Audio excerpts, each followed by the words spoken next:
Eurozone inflation has accelerated and the region's stocks are still battling the prospect of higher rates as well.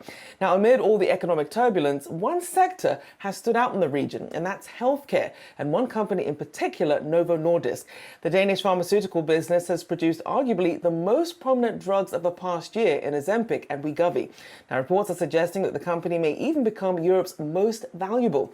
Let's bring in Yahoo Finance's Anjalee Khemlani to discuss more. I mean, an incredible year for the company.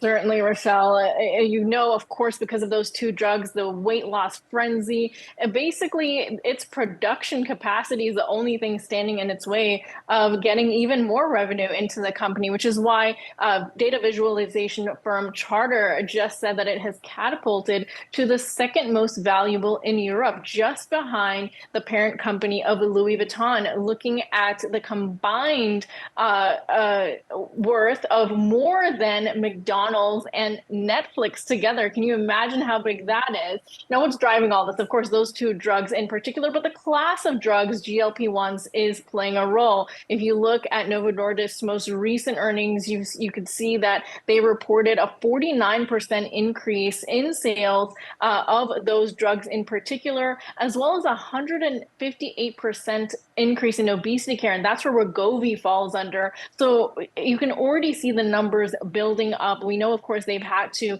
increase capacity of production because they're still facing a shortage in some areas. They netted $5 billion in total in the first half of 2023 alone, just from these drugs, and looking at increasing their forecast for the year. And as of right now, GLP-1 drugs account for half of their total sales year to date. So certainly an interesting, phenomenon happening. And the irony of it is the European company, all of this wealth being driven by U.S. sales largely. So certainly an interesting story for the company. Definitely still, a lot of attention on these two drugs.